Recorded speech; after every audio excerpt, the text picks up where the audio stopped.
ఎదురుగా ఉన్నటువంటి సహచర పాత్రికేయ మిత్రులందరికీ కూడా శుభాభినందనలు. జర్నలిజంలో ఎన్నో సంవత్సరాల అనుభవంతో సమాజ హితాన్ని కోరి ప్రజా శ్రేయస్సు కోసం ప్రభుత్వాలకు ప్రజలకు మధ్య వారధులుగా పనిచేస్తూ నిరంతరం శ్రమిస్తూ ఉన్నటువంటి పాత్రికేయులకు సరైనటువంటి గౌరవం గుర్తింపు లేదు అనేది ప్రతి పాత్రికేయ మిత్రులు కూడా ఉన్నటువంటి అభిప్రాయం. సాధారణంగా ఒక చిన్న స్ట్రింగర్ ఏదైనా మంచి వార్త రాస్తే జిల్లా స్టాఫ్ రిపోర్టర్ పొగిడితేనే చాలా ఆనందపడిపోతుంటాడు. అలాగే ఒక ఇన్పుట్ ఎడిటర్ స్థాయిలోనో లేదు అంటే ఒక సబ్ ఎడిటర్ స్థాయిలో డెస్క్లో ఉన్నటువంటి వాళ్ళు పొగిడేట్లయితే తాను చాలా ఆనందంగా ఫీల్ అయ్యేటువంటి పరిస్థితులు ఉంటాయి. అలాంటిది మన జర్నలిజంలో పనిచేస్తున్నటువంటి మిత్రులందరికీ ఒక అత్యున్నతమైనటువంటి పురస్కారాన్ని అందజేయాలి అనేటువంటిది వర్కింగ్ జర్నలిస్ట్ ఆఫ్ ఇండియా నిర్ణయించినటువంటి మిత్రులందరూ నిర్ణయించి ఇది 2వ పురస్కార ప్రదానోత్సవ వేడుక. గత సంవత్సరం కూడా దీన్ని నిర్వహించాం.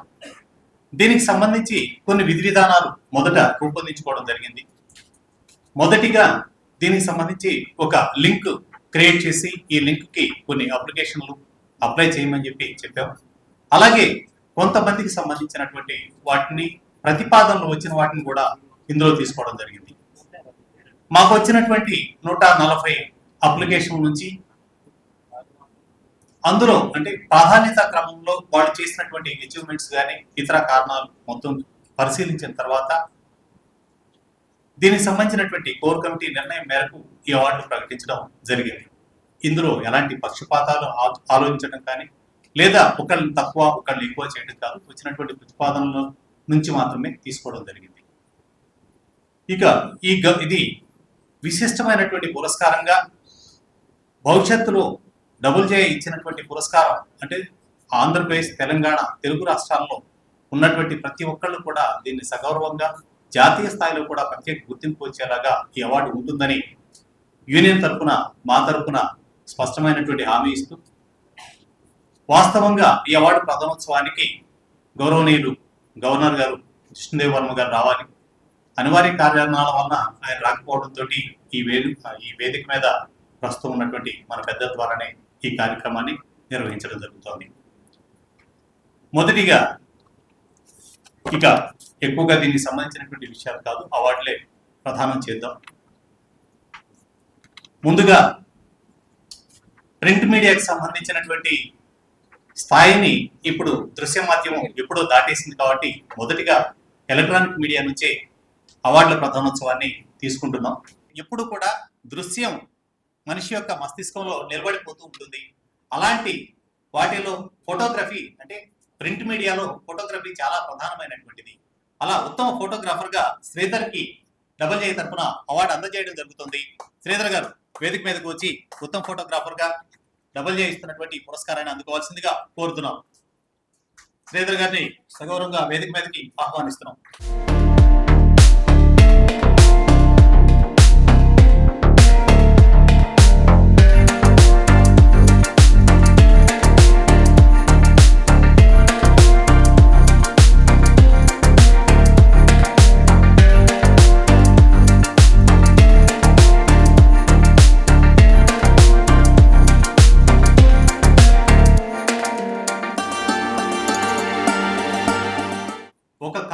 సుదీర్ఘకాలం నిర్వహించడం, వారి పేరుతో కానీ వారు పెట్టినటువంటి పేరుతో కానీ నిర్వహించడం అంత సాధారణ విషయం కాదు.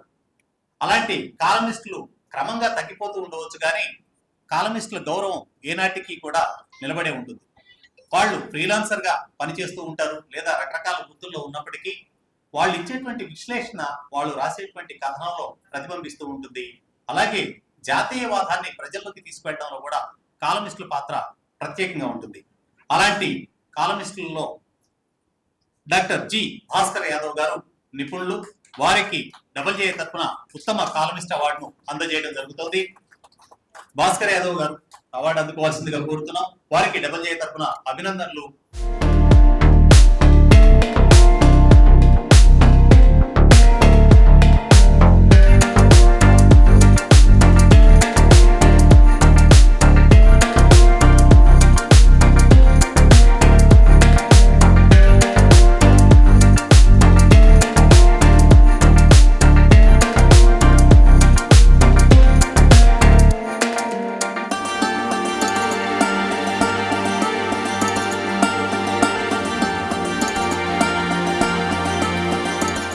ఇలా ప్రతి దాంట్లో కూడా వాళ్ళకి చాలా అంటే స్వేచ్ఛ ఎంత ఉంటుంది, క్రియేటివిటీ ఎంత ఉంటుందో బాధ్యత కూడా అంతే ఉంటుంది. ఇందులో నిపుణులైనటువంటి అత్యుత్తమ సబ్ ఎడిటర్ గా ఉన్నటువంటి అసరి రాజు గారికి డబల్ జే తరఫున అవార్డు అందజేయడం జరుగుతుంది.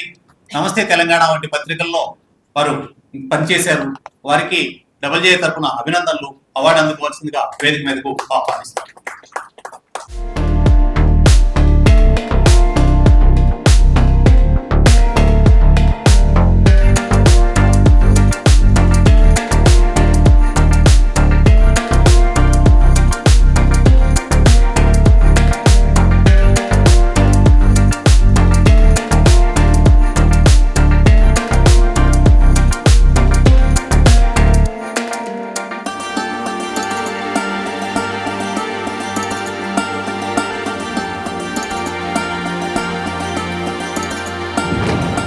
హ్యూమన్ స్టోరీ రాయడం అనేది చాలా కష్టమైనటువంటి ప్రక్రియ.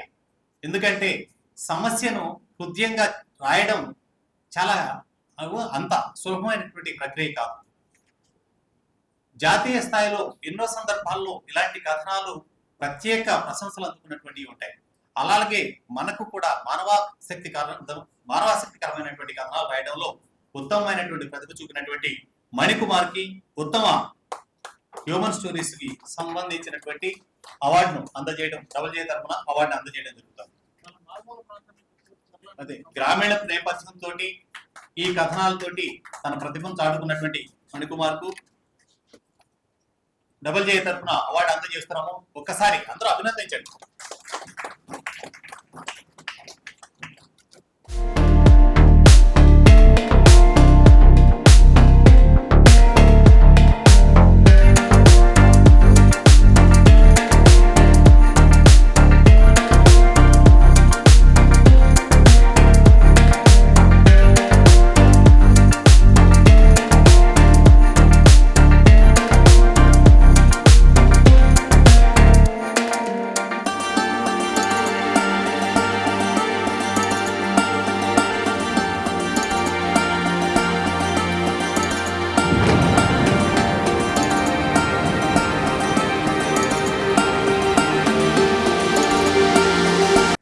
రిపోర్టింగ్ లో ఉత్తమ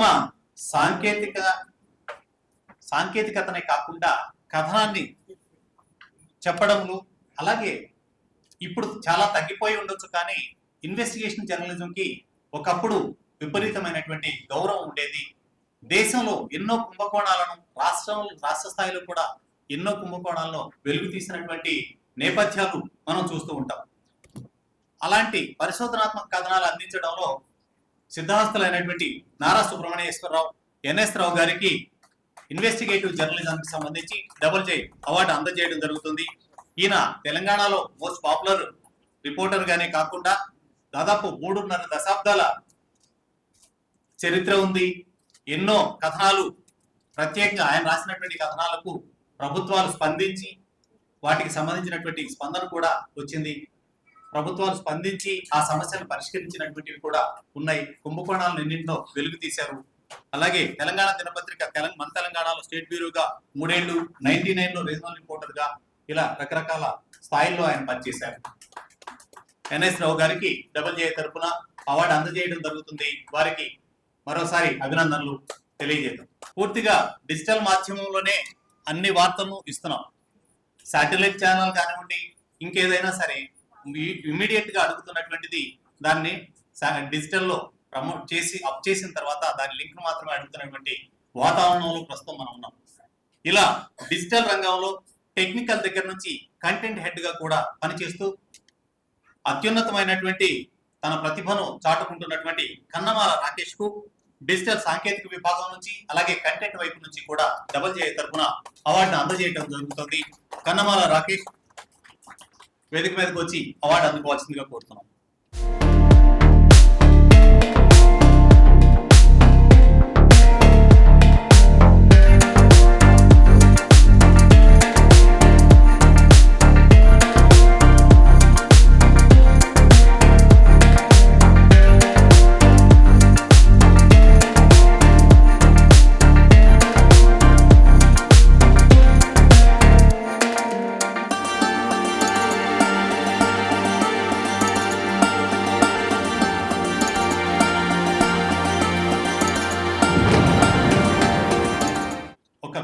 ప్రముఖమైనటువంటి ఛానల్కు ఆయన ఇప్పుడు ఎగ్జిక్యూటివ్ ఎడిటర్ స్థాయిలో పనిచేస్తూ ఉన్నారు.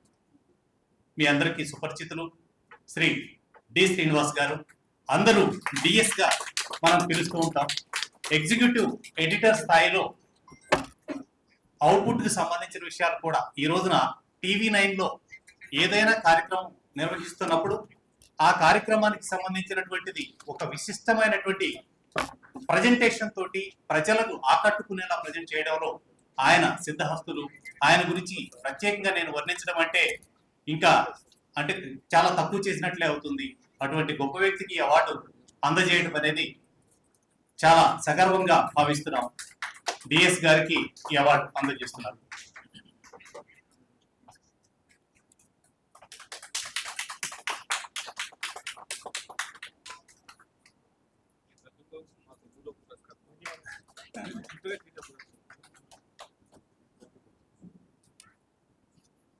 మనం ఇస్తున్నటువంటి అవార్డు నిజానికి డిఎస్ గారి ప్రతిభకు సరిపోతుందా అని నేను ప్రత్యేకంగా చెప్పలేను, కానీ ఆయన ప్రతిభకు మన వైపు నుంచి ఇస్తున్నటువంటి ఓ చిరు సత్కారంగా మాత్రం గర్వంగా భావిద్దాం. డిఎస్ గారికి అందరి తరఫున అభినందనలు. ఒకసారి చప్పట్లు. ఆసక్తికరంగా రాయడంలో కథనం రాయడం అంటే ఒక నవల రాయడం చాలా ఈజీ కావచ్చు, కానీ సంక్షిప్తంగా ఉన్న విషయాన్ని క్లుప్తంగా రాసి ఆకట్టుకోవడం చాలా ఇంపార్టెంట్. అలా ఉత్తమ కథనం విభాగంలో నరేంద్రాచార్యకు WJ తరఫున అవార్డు అందజేయడం జరుగుతుంది. నరేంద్రాచార్య గారు WJ తరఫున అవార్డు అందుకోవాల్సిందిగా కోరుతున్నాం.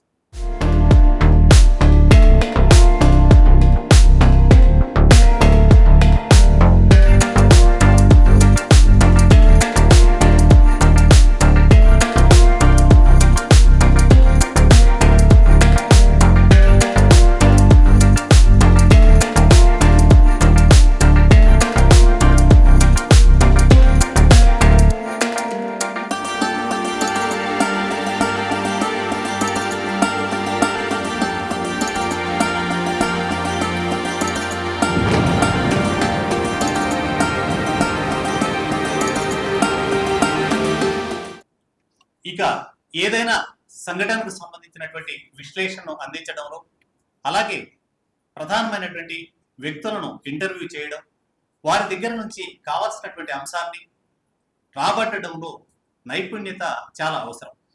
అలా విశ్లేషకులుగా ఎడిటర్గా పనిచేస్తూ జీ న్యూస్లో పనిచేస్తున్నటువంటి భరత్ గారికి ఉత్తమ విశ్లేషణ ఎడిటర్గా అవార్డు అందజేయడం జరుగుతుంది.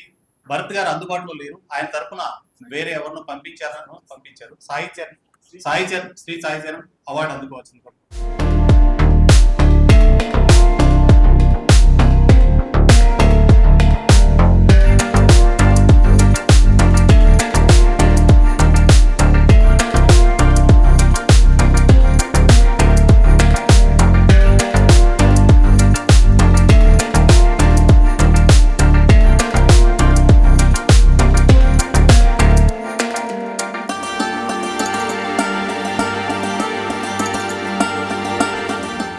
దృశ్య మాధ్యమంలో ప్రధానంగా ఆకట్టుకోవాలి అంటే గ్రాఫిక్స్ ప్రధానమైనవి.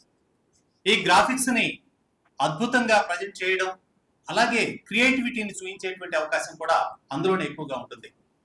TV5లో గ్రాఫిక్స్ చేస్తున్నటువంటి కె అనిల్ కుమార్ గారికి ఉత్తమ గ్రాఫిక్ డిజైనర్ గా WJ తరఫున అవార్డు అందజేయడం జరుగుతుంది.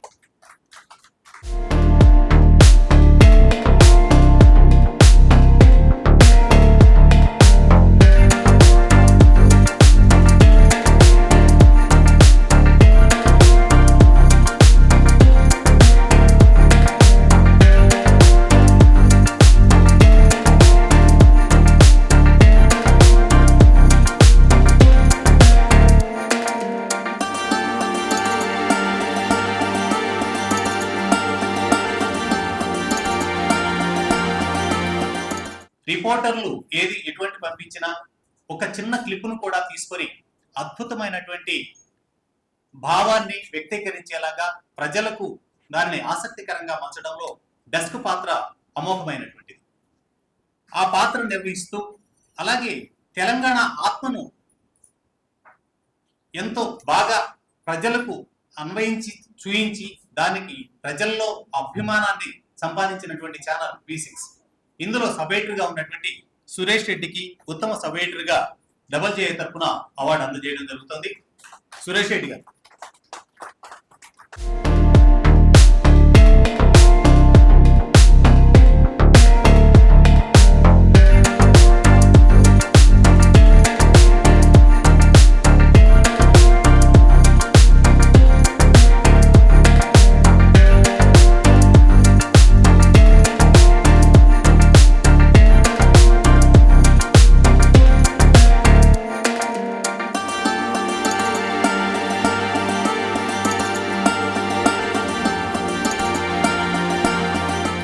ఒక రిపోర్టర్ తన ప్రజెంటేషన్ తను ఇచ్చేటువంటి కథనాలు ఎంత ఆసక్తికరంగా ఉంటే దాన్ని ఇంకా డెస్క్ అంత అద్భుతంగా మలుస్తూ ఉంటుంది. అయితే రిపోర్టర్ గా సమర్థతతో పనిచేయడం అనేది అంత సాధారణమైనటువంటి విషయం కాదు. పైగా రకరకాల బీట్లు, పొలిటికల్ బీట్లు ఉంటాయి, అలాగే క్రైమ్ బీట్లు ఉంటాయి, అదే కాకుండా రకరకాల డిపార్ట్మెంట్లు ఉంటాయి. ప్రతి చోట నెగ్గుకు రావడం వెన్నతో పెట్టిన విద్యలా ఉండాలి. ఇలాంటి దానిలో ప్రావీణ్యం చేస్తూ దాదాపు 15 ఏళ్లుగా జర్నలిజంలో ఉన్నటువంటి చింతలపూడి తేజకు ఉత్తమ రిపోర్టింగ్ కింద డబుల్ జే అవార్డు ఇస్తోంది. తేజేష్ వేదిక మీదకి వచ్చి అవార్డు అందుకోవాల్సిందిగా కోరుతూ.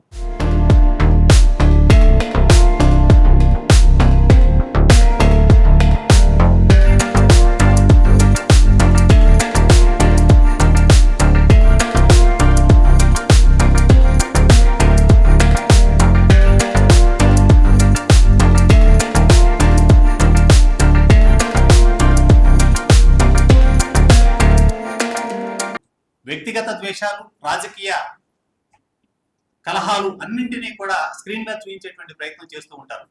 ఇలాంటి వాటిని సమన్వయపరుస్తూ అద్భుతమైనటువంటి ప్రతిభతో సమన్వయకర్తగా అద్భుతమైనటువంటి విజయ పదంలో నడిపిస్తూ ఏబిఎన్ ఛానల్లో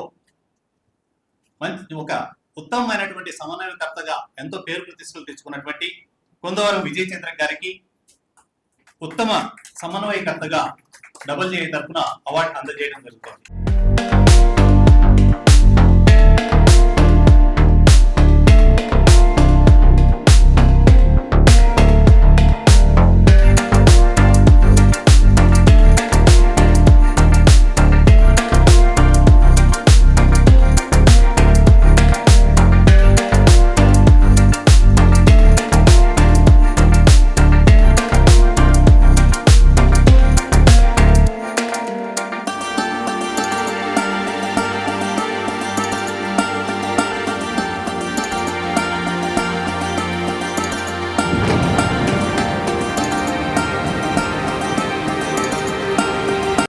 దృశ్య మాధ్యమంలో ప్రధానమైనటువంటి పాత్రలు నిర్వహించేటువంటి వాళ్ళు ఇద్దరే ఉంటారు.